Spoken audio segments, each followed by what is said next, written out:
Hello guys, good afternoon. और देखिए सर्दी का मौसम चल रहा है, सब लोग ऐसा ही फीवर खांसी जुकाम हो रहा है सबको, तो अपना भी ख्याल रखें। और आज हम कर रहे हैं रीड लेवल सेकंड हिंदी का भाग का 2 भाषा सेकंड का थोड़ा सा एक सेशन देख रहे हैं। देखिए इसमें फर्स्ट जो क्वेश्चन है वो है, किस शिक्षा शास्त्री के अनुसार स्कूल एक बाग है, अध्यापक एक माली है और बच्चे पौधे के समान है। तो ये है फ्रोबेल महोदय। फ्रोबेल महोदय जो उन्होंने बताया कि जो शिक्षा है, हमारा जो स्कूल है एक बाग है और अध्यापक माली और बच्चे उसके पौधे हैं। लिखित सामग्री को मन ही मन बिना आवाज़ किए चुपचाप पढ़ना क्या कहलाता है? तो यह है मौन वाचन। कक्षा में मौन वाचन करने के लिए अध्यापक बोलते हैं बच्चों को। पठन शिक्षण की दृष्टि से गद्य पाठों के प्रकार है। गद्य 2 प्रकार के पाठ हैं।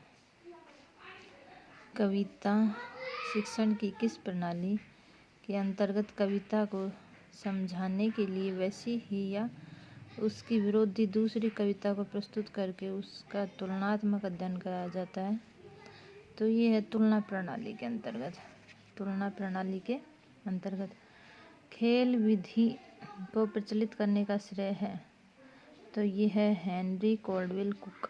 हेनरी कोल्डवेल कुक को खेल विधि का श्रेय जाता है।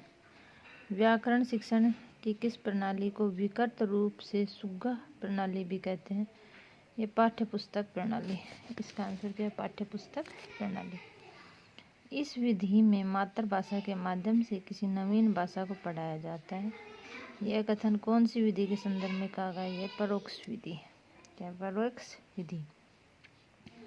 जिस प्रकार चित्रकार के लिए तुलिका और फलक वांछनीय है, ठीक उसी प्रकार अथवा उससे भी कुछ अधिक अध्यापक के लिए श्यामपट्ट तथा खड़िया के टुकड़े का महत्व है।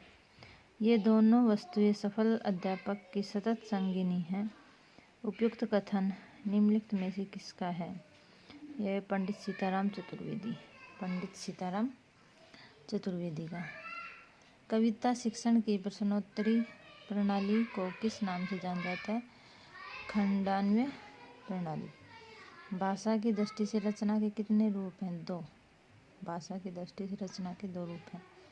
भाषा में निदानात्मक परीक्षण वह परीक्षण है जिसके द्वारा अनुसंधान करता छात्र में भाषागत दोनों दोषों को खोजता है जो अपने स्कूल के विषय में सामान्य प्रगति नहीं कर पाते।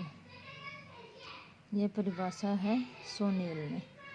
यह परिभाषा किसने दी? सोनियल ने दी। लिखाई का कार्य पढ़ाई के कार्य से पूर्व शुरू होना चाहिए क्योंकि लिखाई पढ़ाई की अपेक्षा सरल है। लेखन शिक्षण के संदर्भ में यह मत किसने दिया है? श्रीमती मॉन्टेस्की ने। श्रीमती मॉन्टेस्की ने। किसी बड़ी वस्तु के छोटे नमूने को क्या कहते हैं? प्रतिमूर्ति। क्या कहते हैं? प्रतिमूर्ति। निम्नलिखित में से उपन्यास शिक्षण का उद्देश्य नहीं है। यह है अभिनय में निपुणता प्रदान करना। ये इसका उद्देश्य नहीं है। छात्रों को स्वस्थ मनोरंजन की ओर उन्मुख करना ये भी है। छात्रों को द्रुत गति से मौन वाचन का अभ्यास कराना ये भी है। भाषा एवं शैली के प्रचलित रूपों से परिचित कराना ये भी है। निम्नलिखित में से रचना शिक्षण की विधि नहीं है। तो ये भाषा संसर्ग विधि, ये रचना शिक्षण की विधि नहीं है। प्रवचन विधि भी है, निर्देशन विधि भी है और प्रश्नोत्तर विधि भी है। ये नीचे एक पठित गद्यांश है। कुछ आंसर हमें गद्यांश में से छांट करके भी देने होते हैं। Thank you. बाकी का बाद में करेंगे। Take care. Bye bye.